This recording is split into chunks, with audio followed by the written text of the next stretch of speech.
So welcome and good evening. My name is Dr. Grace Telesco, and we are live streaming from Abraham Fischler College of Education School of Criminal Justice YouTube channel. And again, my name is Dr. Grace Telesco. I'm a full-time faculty member here in the School of Criminal Justice, and I want to say thank you to my dean, Dr. Kimberly Durham, Associate Dean Tammy Kushner, Associate Dean Marcelo Castro.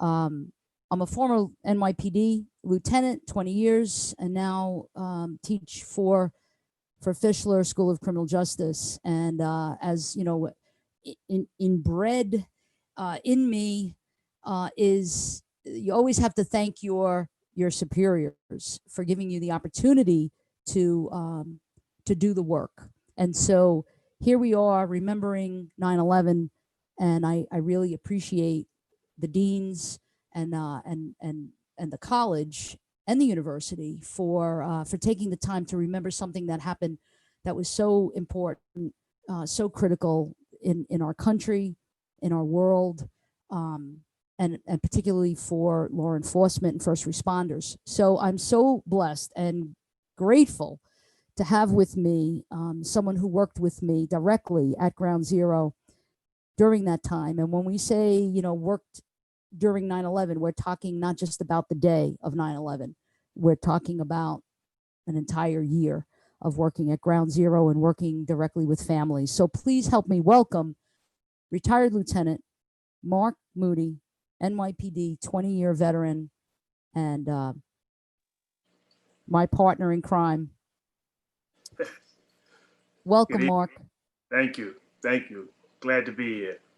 It's just it's so wonderful to be with you in the room again, you know, to work together. That we worked together for so long, and we go back before 9/11. Mark was I was the commanding officer, and Mark was my executive officer, which means my right-hand man, which means like my consigliere. He was my consigliere at behavioral science in the NYPD Police Academy. So Mark, tell us a little bit about what you're doing now, and then we'll dive into remembering 9/11.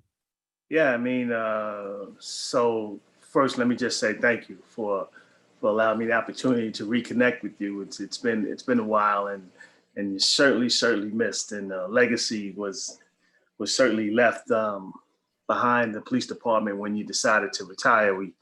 We all were very saddened by that day. But when you left the department, I went on to become a lieutenant and then promoted to special assignment. And I left the department in 2007, and now I'm with Memorial Sloan Kettering Cancer Center as the vice president of security operations. So it's almost full circle if you think about the tragedies of 9/11 and some of the after effects, and obviously some of the survivors who are now coming through our doors as cancer patients as a result of what happened down at Ground Zero. So it feels as if it's full circle, and so it's actually a great time to sort of talk about some of what we did and some of the important work that I think was sort of missed in the discussions and the conversations around the events of 9/11, the work that we were doing actually down there for the families. So just to kind of thank you, and thank you for continuing the work, because you worked with not the end of your career necessarily, but when we worked together, you worked directly with families when they were in their greatest need, their greatest time of crisis. And now, again, you find yourself working with families in need in their time of crisis, in their greatest time of crisis at Sloan. So it's a ministry, if you will. And it's the work, it's a career, it's a profession. But and what I really love about tonight especially is that I hope that people get to see that we have an image of policing, we have a perception of that watchman, that cop, that's the crime fighter, but there's other aspects of policing And the greatest aspect of policing is service.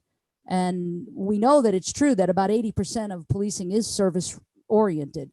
And so the work that we were involved with, both at the police academy, educating recruits in behavioral science, and then ultimately the work we did at Ground Zero with families, truly was the epitome of service. Would you agree? Oh, yeah, certainly. It actually put our service to the test, because we're dealing with crisis every day, nonstop, with no breaks, and just helping families through that crisis uh, situation where it was just a continuing situation that just constantly developed. I mean, it wasn't many opportunities for us to take breaks from it. It was, each family was dealing with crisis in different ways. We had to try and meet them where they were. We spent a lot of time taking each other's emotional temperature to make sure that we took breaks. I mean, it was an emotional test for us all, I think, because it was dealing with families when they were at their lowest point, and how to get to them and help them deal with some of the healing was an extreme challenge. And I often remember what you talked about, how there's no closure, right? That we can't give them closure, and closure is the wrong word, right? So it was just how to sort of integrate what happened into their lives, and not have to worry about trying to close anything off, and just constant remembrance. So Exactly. a true challenge in every sense of the word. It was. And, one of the things that the older I get, I hate to say this out loud, but if I'm getting older, so are you. Right? I mean, you especially don't really age, like Yeah, I wish. Dorian Gray, but Yeah. I wish. The always aches and pains, though. good looking then, good looking now. No. But No. here's the thing. It's 19 years already. Mm-hmm. 19 years ago.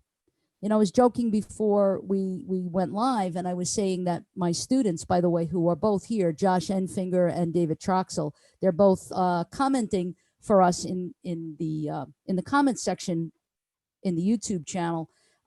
They're my production team. They're amazing criminal justice students of ours, undergrad, and when I'm in front of the classroom, especially at the undergrad level, and I talk about 9/11. Some of them weren't born yet.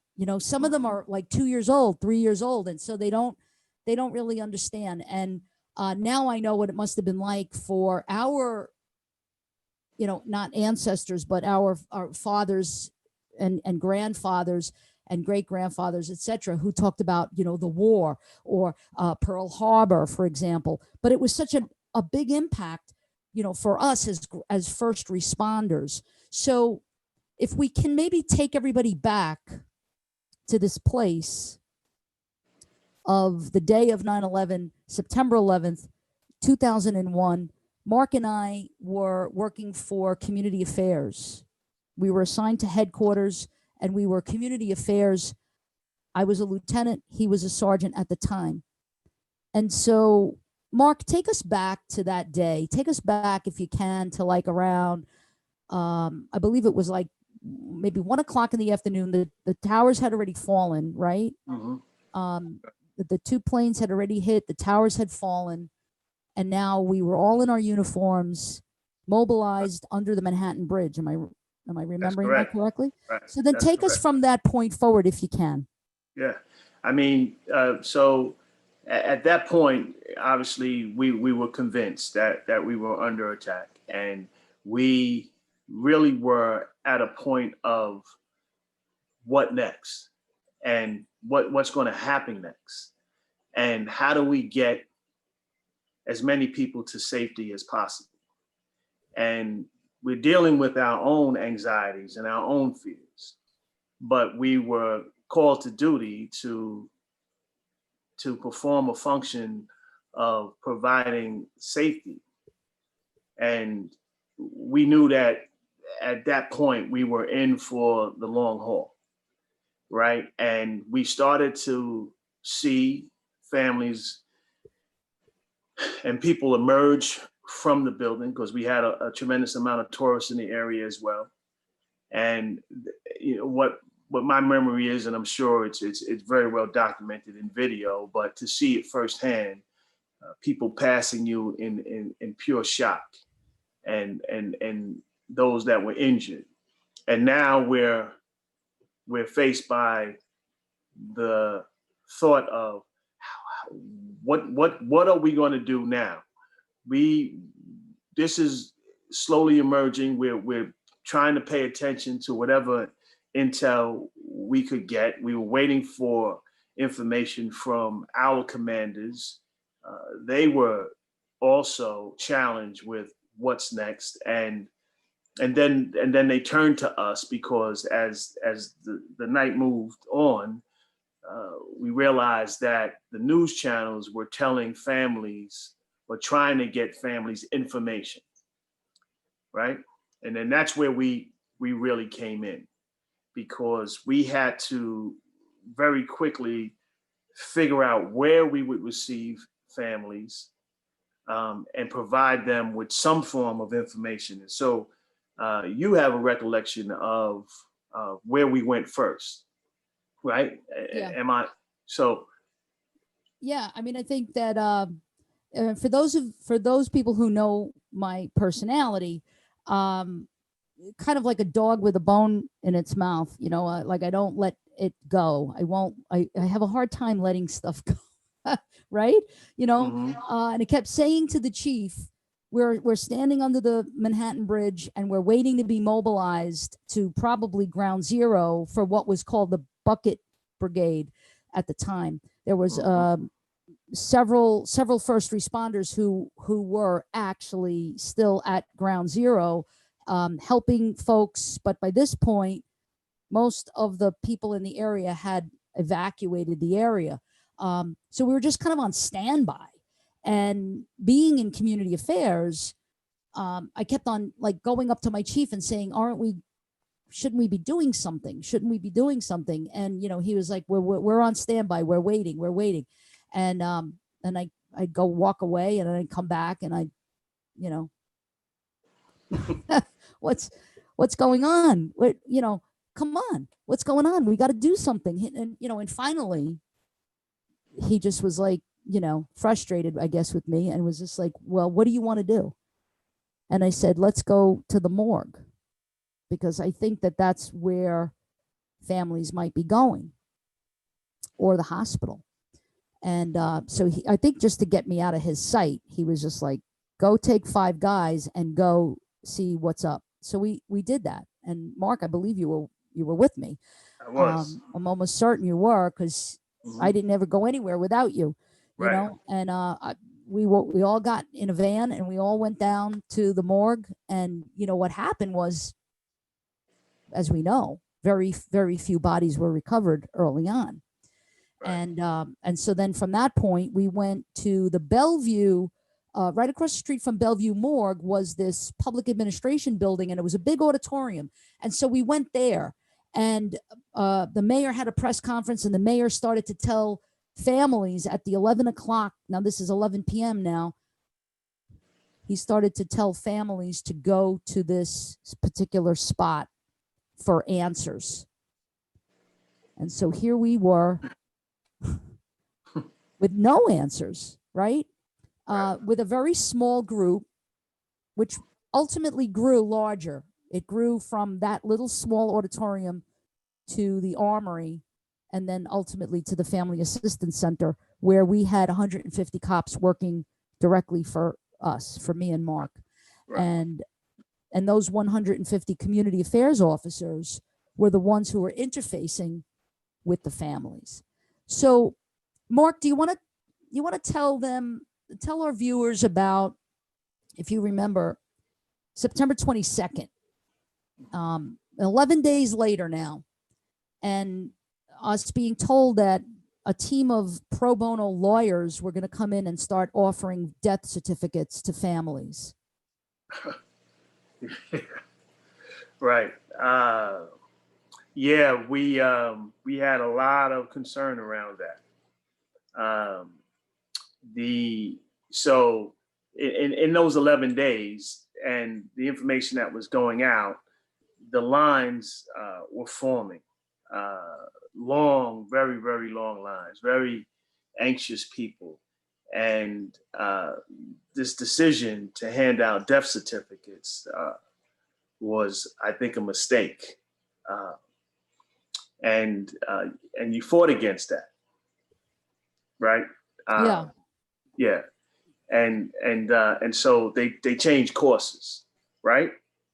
Well, I think that, you know, when you remember earlier when you mentioned in the beginning, you were talking about closure and what a dangerous word that is really when we talk about grief and we talk about shock and trauma. So we were all positioned and ready for this whole, you know, big crowd of people to come for death certificates. And when the doors open at 9 o'clock, nobody was there for death certificates. Nobody wanted to get a death certificate. Correct. Why do you think that was the case? Yeah, because hope is an amazing thing. And we had a semblance of hospital lists of what we believed at the time to be survivors, right? And the only ones that were interested, they were only interested, rather, in the survivors list, because hope being what it is, my loved one can't possibly be someone who perished in the building. My loved one is alive. So don't talk to me about death certificate. Just talk to me about where my loved one is. Exactly. Give me that information. Exactly. And we knew that was going to be the case. And so, again, it was a mistake to try and convince people that a death certificate is something that they would want. And if you can recall, we had families that showed up every day. If they didn't see that person's name on the list, then they said, well, then it's an incomplete list. And so we'll be back tomorrow to see a more completed list that will show us exactly where our loved one is.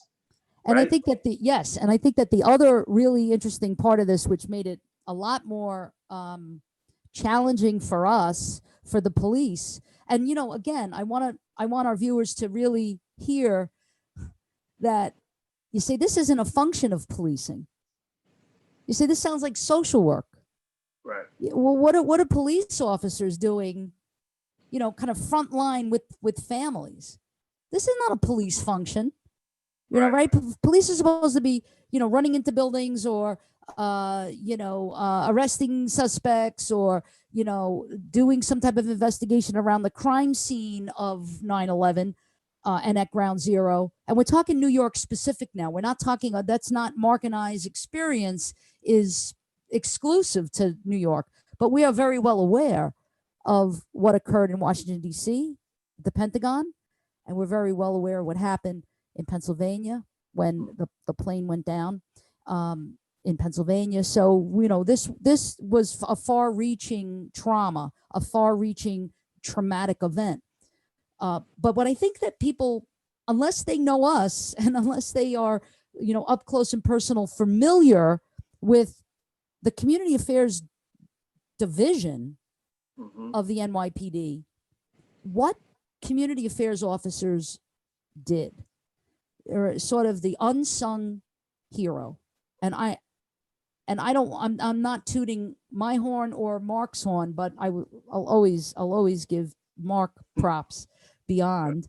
But our guys and girls, our police officers and sergeants that worked for us doing this work, some who were trained in crisis intervention, some who were trained in mental health work, some who were not, went above and beyond and never got like any accolades for that. And it was never known either. So I think it's important for our viewers to understand that policing has many, many faces and Right. has many, many functions, and that the function that was provided for families was incredible. So now go back to September 22nd, they decide, everything that Mark is describing about hope, about not wanting, about be a little bit of denial about the love, where their loved ones might be, and the fact that they probably perished. September 22nd, they decide that they are going to do a ferry trip to Ground Zero. Can you talk about that? Yes, I had my own reservations around what would happen if we were to bring families closer to what we had already seen firsthand. This very, very dark, and it was a bombing site. It was nothing like you would ever imagine seeing in the city of New York, and it was tragic. The smells, the eeriness of silence, the feeling of despair. I thought that it would be very hard for families to have to get that close to what happened. But what we did at your direction was, again, something that really went unnoticed and untold. The protections that we put around those families to ensure that the experience wasn't as hard as we know it could have been, really does speak volumes to your dedication to those families. And so when we set out to start sending or bringing families escorted over to Ground Zero via the ferry, it turned out to probably be one of the most successful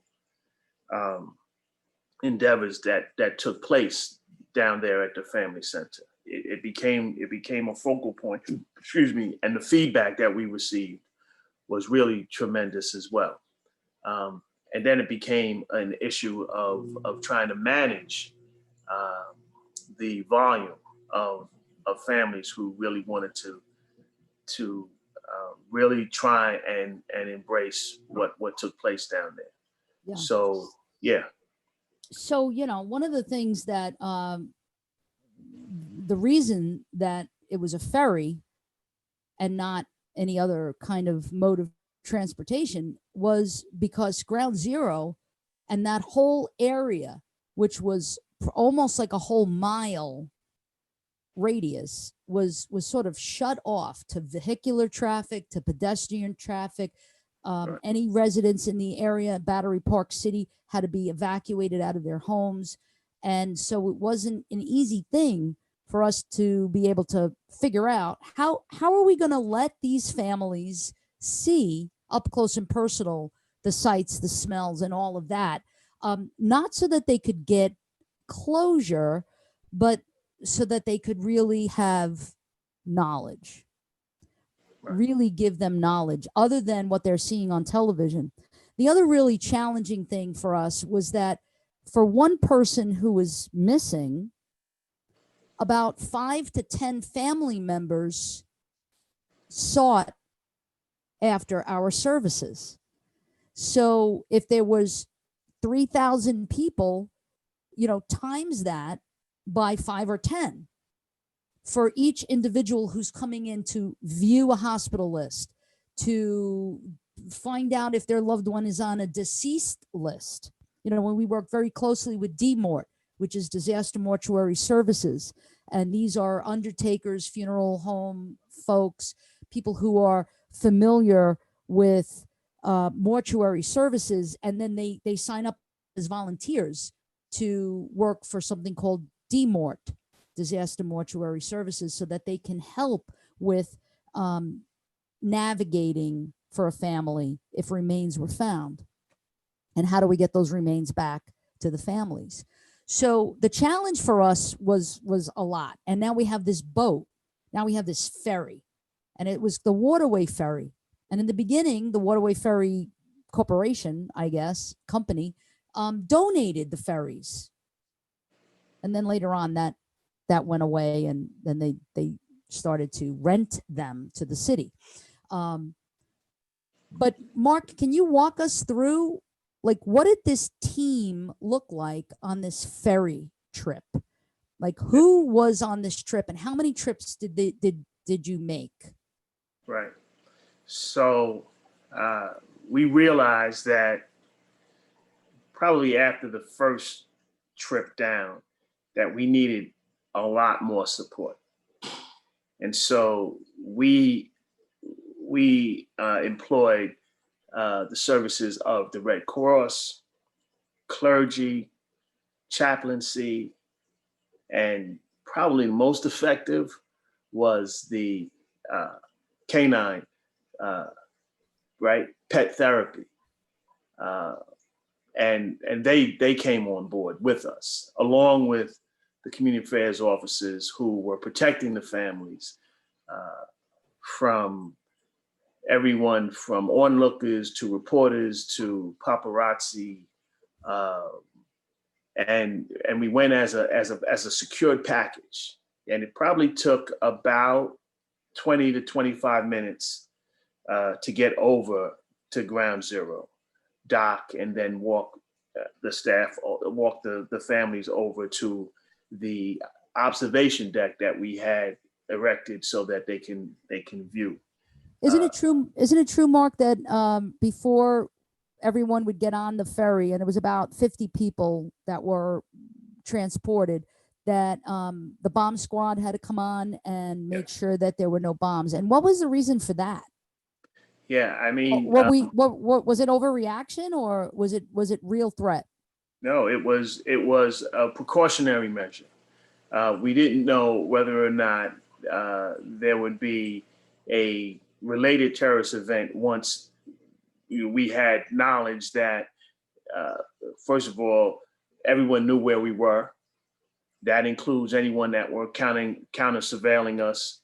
And so I think it was a very important precautionary measure to make sure that there were no additional events.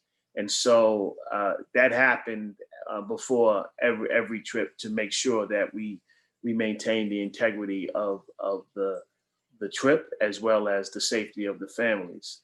Yeah. So yeah. So then I think it was an important measure. Yeah. So what was the reaction then of the families to, and let's break it down again. The team consisted of the Red Cross, mental health workers, City Department of Mental Health practitioners, chaplains, Yeah. Oklahoma City families. Yep. And you mentioned canine? Mm-hmm. So we had the pet therapy, right? Dogs that are trained. We actually have a very robust pet therapy program at Sloan Kettering. It's an amazing healing process for families. And so we found that we couldn't actually take a trip without them, because families responded to the dogs in a way that honestly was pretty remarkable. And so, yeah, that was the way to sort of help people take their minds a little bit off of the tragedy, just a little bit. It was a very, very solemn ride to and from. What made the dogs so effective, do you think?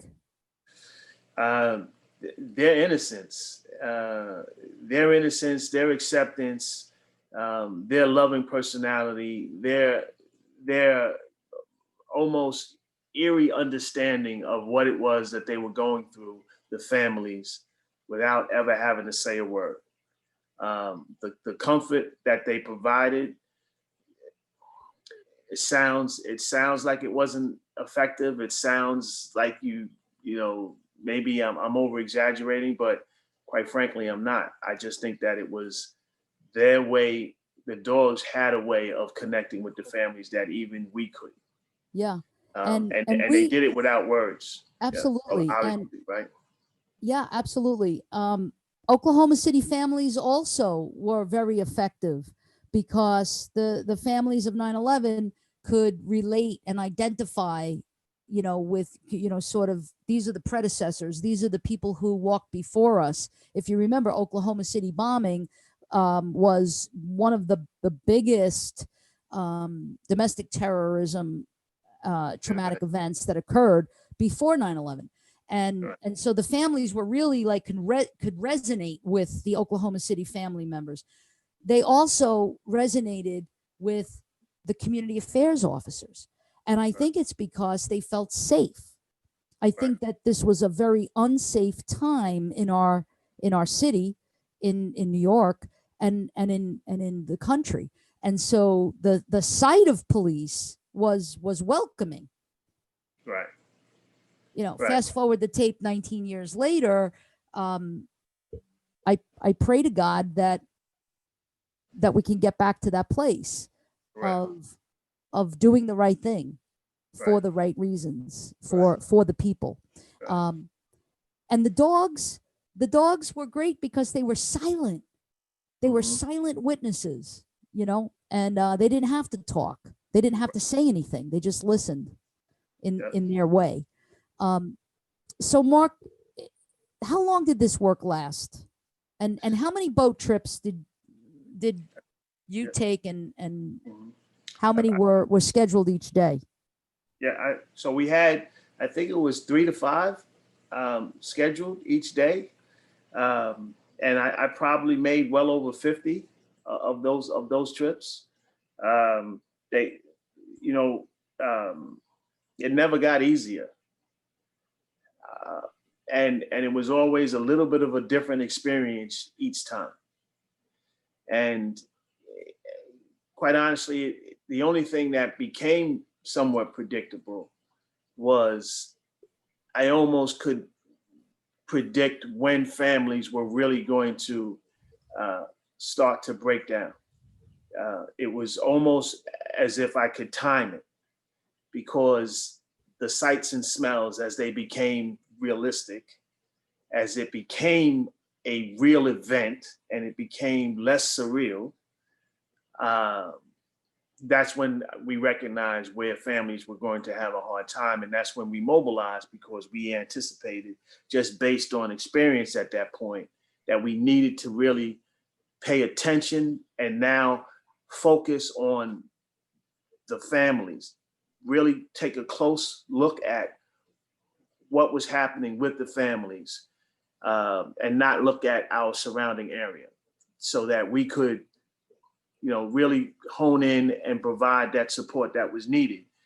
Because you remember how difficult it was for families to even step off of the ferry, to take steps towards the viewing stage, and then in reverse, how difficult it was for people to finally leave the stage and leave the site, not wanting to leave the site, not wanting to leave their loved ones.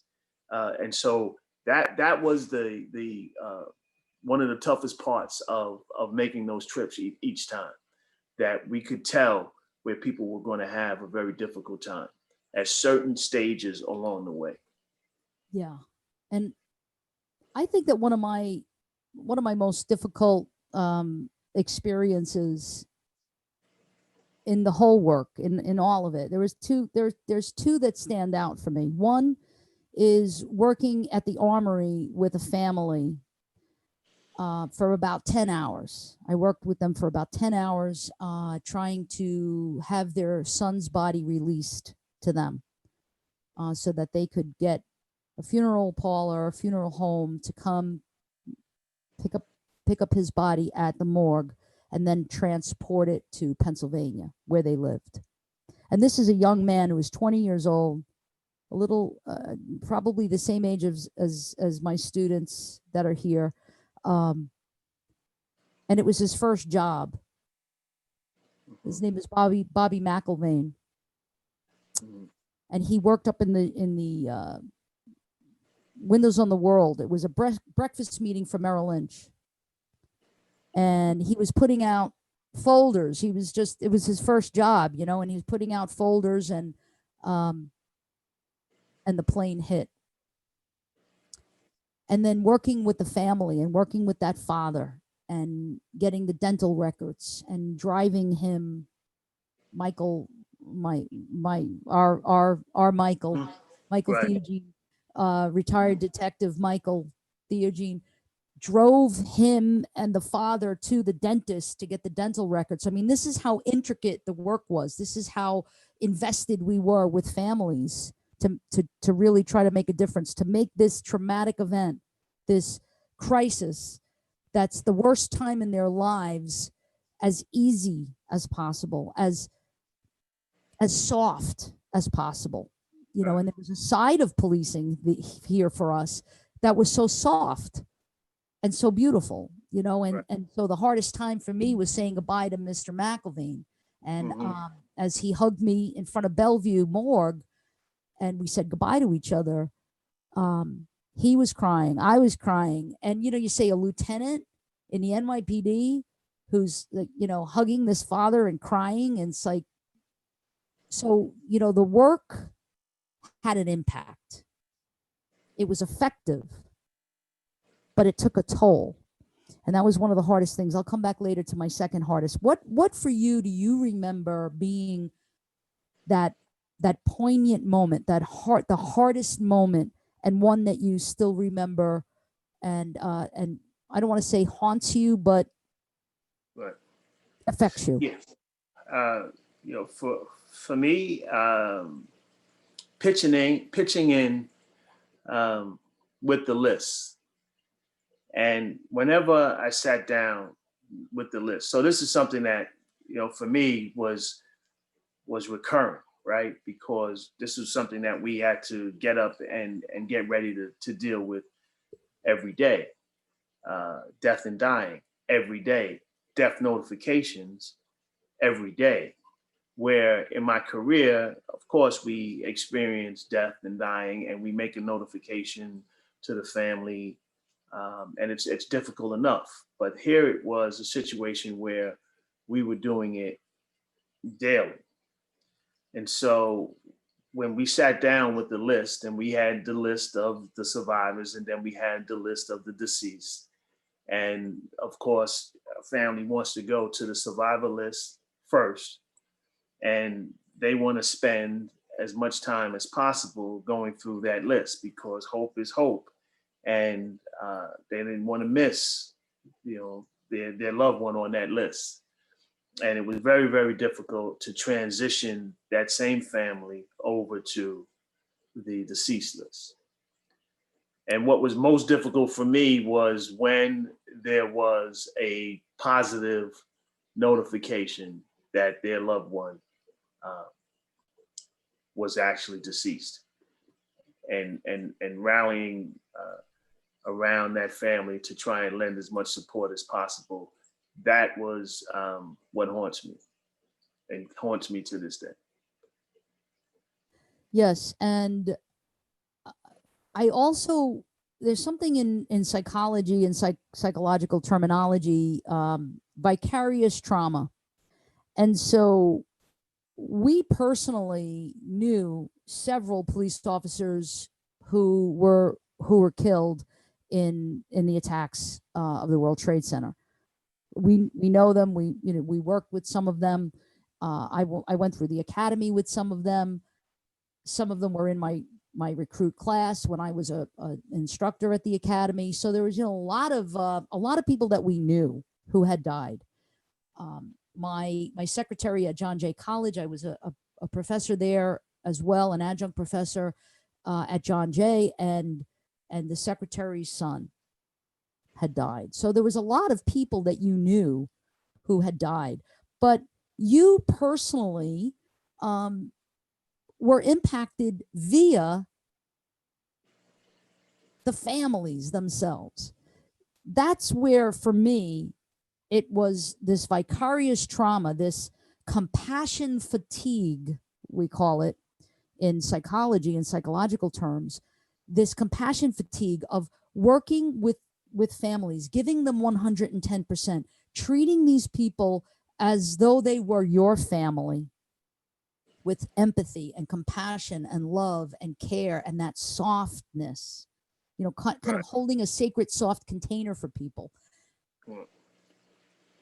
And I think that, you know, looking back in the rearview mirror now, 19 years later, it forever changed me. Right. How has it forever changed you?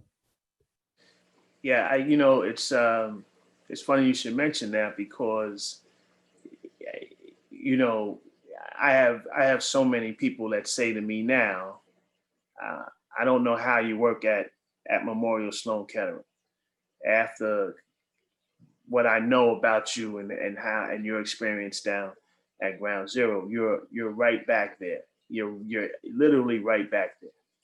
And we all know that as a result of 9/11, there were a number of police officers that we know, that we all worked with down at Ground Zero, that are now coming down with cancer.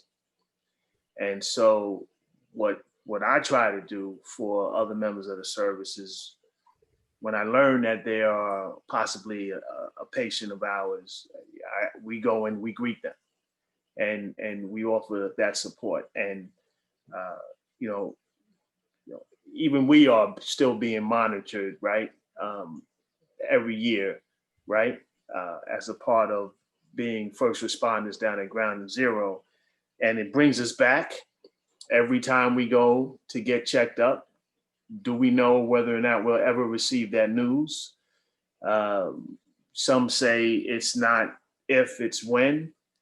And it's something that obviously has changed us for the rest of our lives because of our experience down there. And so it stays with us, what those families experience, and then the residual effects of 9/11 will stay with us. So it has obviously changed us forever, and it won't ever change. So it's so difficult to know what to say, what not to say, to move in, to move back, to provide people and families the ability to grieve.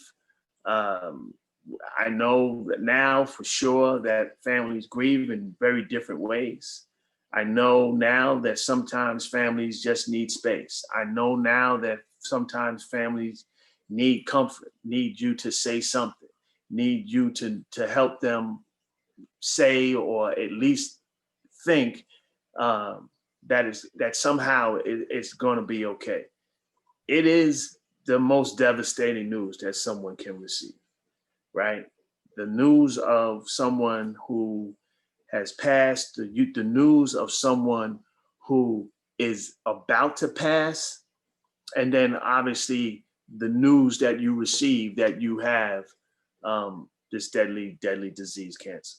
So it just is a part of me. It just stays with me. So from that day, Dr. Telesco, to now, I'm changed, and I recognize that. So Yes. Yeah.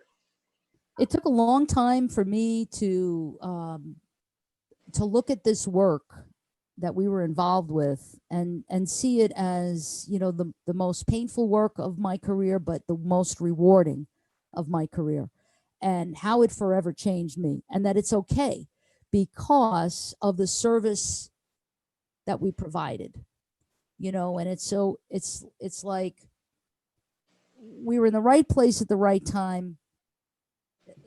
Yes, some of it had to do with our abilities and skills and degrees, you know, our educational background, etc.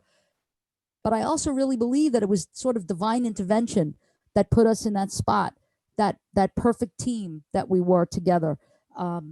You know, and then how it worked for the families and how effective it was. And I still, till this day, I've never changed my cell phone number. That cell phone number that I have today is the same cell phone number I had then. And one of the reasons I never want to change it, well, two reasons. One is because I'm very proud of the fact that it's a 917 number from New York, but also because I gave that number to many of the families. Mm. And some of them I am still in touch with, and they still call me, and we kind of have a regular, annual check-in phone call together. And I hear about what a difference we made in this very, very traumatic time in their lives.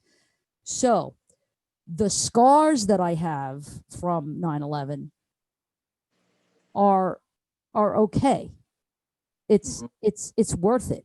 It's like worth it. If we made a difference in one family member's life and we made it a softer landing for them in some way, then the scars that I have from this are so worth it. Right. Does that make sense?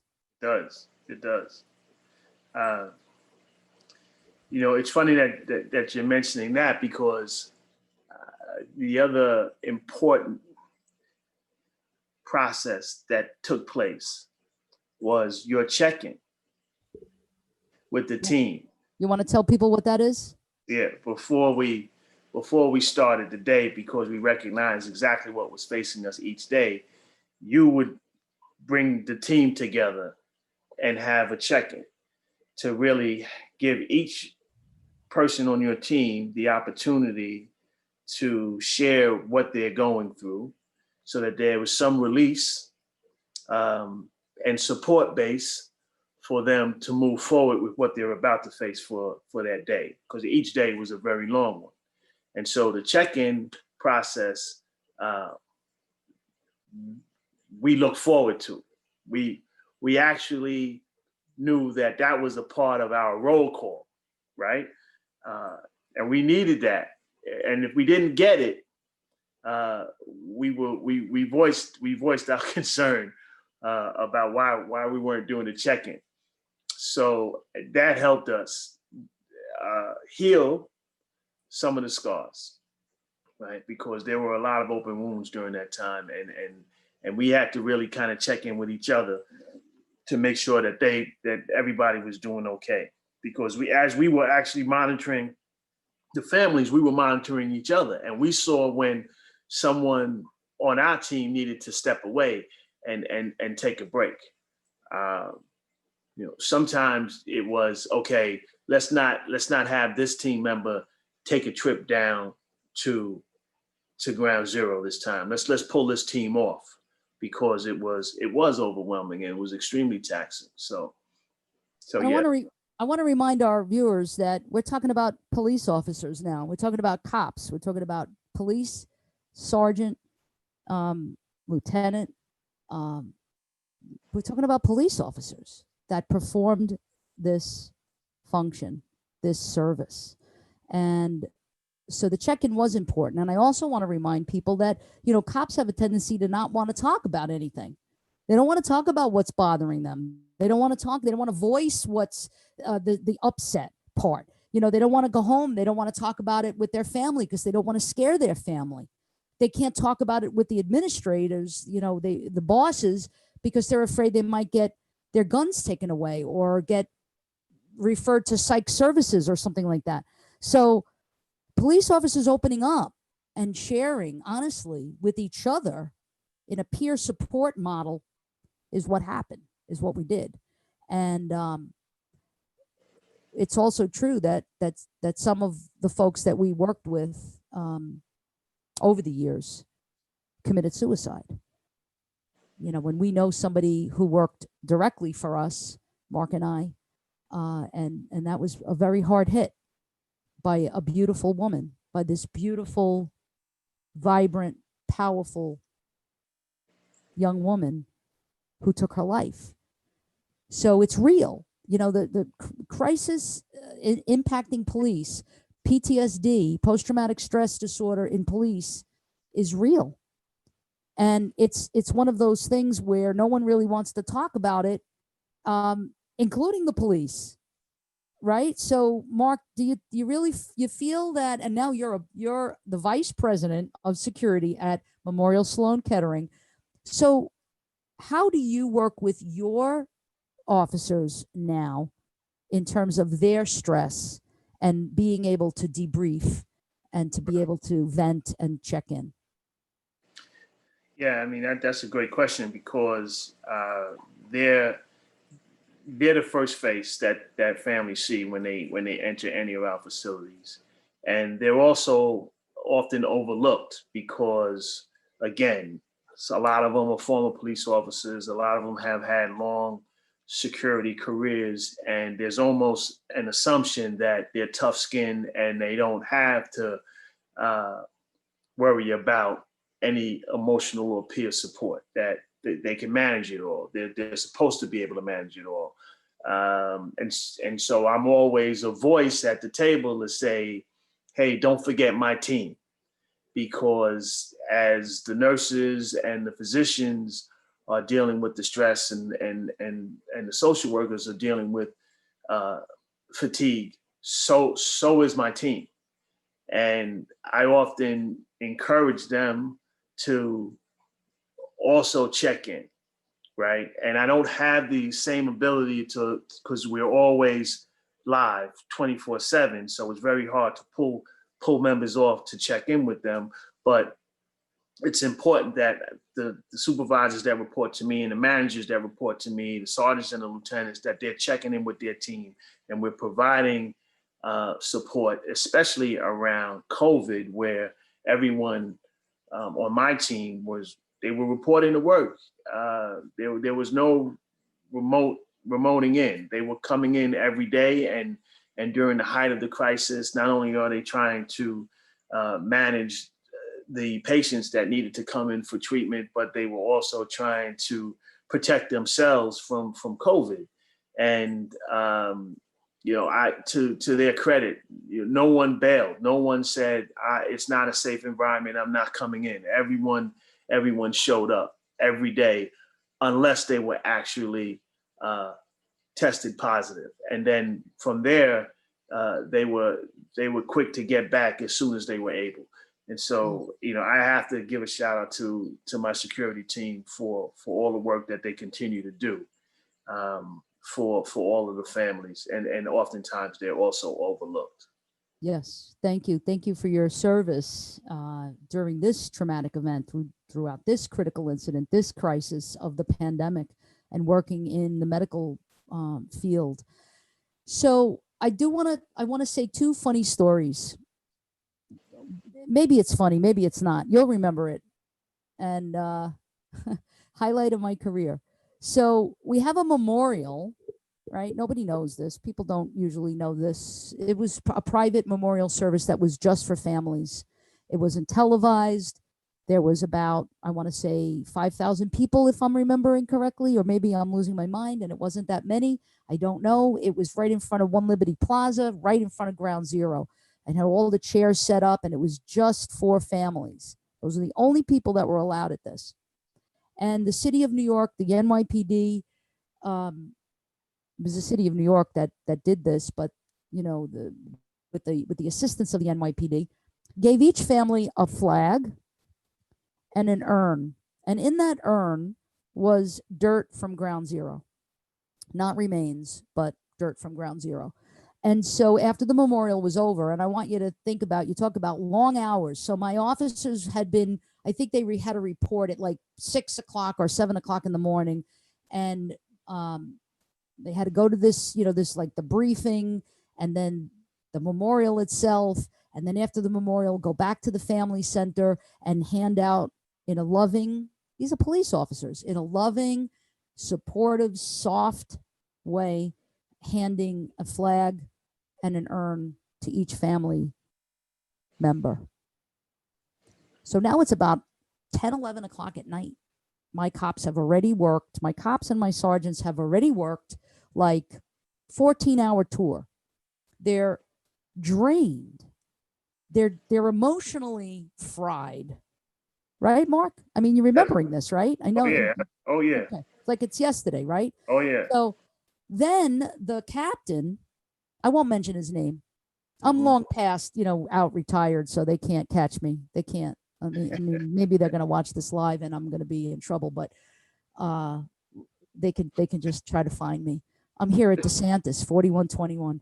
But the captain says to me, I want you to order your guys to start putting all of the urns and all of the leftover flags in trucks, and they're going to go back to this warehouse. And I said, absolutely not. Mhm. And I usually take orders pretty well, right, Mark? Yeah, okay. No, I do. I take orders. Yeah, well. you do. Yeah, yes. I might fight a little, but then I'll Okay. do it. Okay. Come on, my boss is watching. You can't do that to me. Oh yeah, that's So, right. That's right. all right. So I say to the captain, no, I'm not doing that. And he's like, excuse me? I said, my guys need to go home. They need to go home to their families. They need to get in their warm bed, and they need to come back tomorrow morning. And whatever we have to do, we'll do it tomorrow, but not now, not tonight. And he pushed up against me. And I know that this was probably a little bit of PTSD, compassion fatigue, or vicarious trauma that was manifesting in me. But I started to take my shield off. And said to him, I resign then. And he said, Right. all right, Grace, go home. Tell your guys to go home. We'll take care of this. We'll get civilians or whoever else to do it. And that's what happened. You remember that? I don't remember the confrontation, but I'm sure it happened. What's been your experience, as we're going to wrap up very soon, but what's your experience with the way police officers in the NYPD during 9/11 and during this work were treated? Mm-hmm. It's when I look back,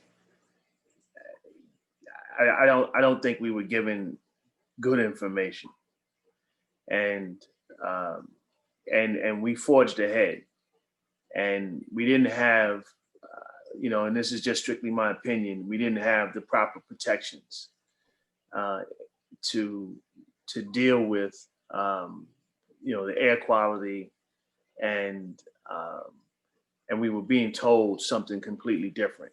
We were being told that it was a safe environment, and maybe they knew, maybe they didn't know, but that I think was a mistake, and the amount of hours that we spent down there was really, they didn't take into consideration that these officers needed a break. And I know that they were, and I say they being the leaders of the department and the city officials, were trying to get past this event as quickly as they could to restore the city and get us back to business as usual. But we suffered as a result of that effort. And so I don't think that there was enough support given to all of the services, fire department, EMS, the security teams down there, and of course the NYPD. The support base wasn't there. They weren't taking that into consideration. Yeah, exactly. And again, it's very easy, hindsight, Monday morning quarterback, look back, say, oh, wow, the air quality was not good. Although we were told that it was perfect and okay, and that it was tested every day and that it was okay. I know that you and I never wore masks. We never wore hard hats. We never wanted to do that. And one of the reasons that we didn't want to wear a mask was because we wanted to be able to have the families see our facial expressions, to have that eye contact, to have that smile, if we wanted them to be able to see a smile. So we, I know me and you, and I don't know of any of our cops really that wore masks, which is why it's so important that we go get tested every year. So we're part of the National Responder World Trade Center program monitoring program where we get chest x-rays and, we go for our annual checkups to make sure that we don't have any issues, right? Right. So there's two things that we walk away with, or maybe three. One is the exposure. We walk away with that exposure. We walk away with that emotional baggage from 9/11. We walk away with possibly health risks and health effects, deleterious effects, that we know some folks who've gotten cancer, as you mentioned, and died as a result of being at ground zero. And then the third thing that we walk away with is what it taught us. What it taught us about ourselves, our own abilities, what it taught us about our hearts, right? And what it taught us about the work and how the work continues. So last words, Mark, from you on your analysis of remembering 9/11. I think that the work that we did was important work. I think that this is a great opportunity to hear our story and to hear our contribution. I think that it belongs in the museum somewhere. The work that we did for the families, to help them get through this crisis event. Those officers are out there. They know the work that they did. They know the work that they performed. We didn't do it for any recognition. We actually just mobilized and realized that there was a need, and we had to help, and we did the best we could. It wasn't always perfect because we didn't always have answers, and sometimes we made mistakes where we stepped in and we should have maybe took a step back, but it was all done in good faith, and I think that honestly, your leadership, our partnership, really speaks volumes to us being as successful as we were, and to have all eyes on us, for you to have the confidence in me, to make decisions and formulate my own teams and report back in. We were flawless in those efforts. So thank you. Yeah. And thank you for this opportunity to be able to share with you. Yeah. Well, thank you so much for just being born. What can I say? My admiration, respect, and honor of you will be there until I'm on my deathbed. But working with you was one of the best things in my whole career. Working with you on two amazing assignments, and then the ability to be able to continue to work with you now is just really remarkable. So thank you again, Mark. I know you have a very busy schedule, and I know that you literally got off the train and walked into the house. You probably haven't even eaten yet, so that Right. you could do the show. And I want to thank everybody that's joined us. We had a lot of viewers on. We had a lot of we have the Dean is on. Thank you, Dean Durham, for your comments, and thank you for allowing us to host this tonight. And I just want to remind people to visit Fishler College of Education School of Criminal Justice website. And I believe that that Josh and David have put that in the comments section already. We have a lot of degrees that we offer here at the undergrad level, at the graduate level, and at the doctoral level. So if you're interested in criminal justice at all, I hope that the viewers have seen that criminal justice spans a lot of the disciplines, human services, even social work, mental health. Of course, law enforcement, but law enforcement has three functions and three different styles of not only enforcement, not only that watchman order maintenance style, but service. So if I could leave you with anything, it's that this is the world we want to have. We want to be able to continue to serve others to the best of our ability. We want to be there for people in their hardest, most critical times, and to be able to rise to the occasion despite the effects it might have on us, because that's what we do as servants, public servants. So I know I said I was going to give you the last word, and then I took the last word, so I'll give you back the last word. No, it's no, very, very well said. And I echo your statements. Just important work. And I honestly believe that what we do as police officers, because we're always going to be police officers, and what we're seeing today is not really indicative of the real good work that the real good men and women of the police department are doing out there every day. And I say that with a level of confidence. There are a lot of young men and women that I mentor that are on the job now, that are struggling to want to provide support to communities, and they recognize the mistakes that some police officers have made, some very tragic and wrong decisions that have occurred and affected us tremendously. And it really, it really shadows the good work that some of the police officers that are out there that are truly dedicated, and the work that they're doing. This is a tragic time that we're in, and we'll get past it. And we need the support of the community to be able to do it. Yes. Thank you, Mark. Be safe, be strong. Love you very much. Likewise. And thank you to all of the viewers who have been watching. Next Thursday, we have a really exciting discussion on animal abuse with the sheriff from Brevard County, Sheriff Ivy. So make sure that you subscribe, if you're not a subscriber already, to the Fischler College of Education School of Criminal Justice YouTube channel, that you hit subscribe, and then you hit the bell, so this way you get the notification. All right, thanks everybody. Good night. Good night.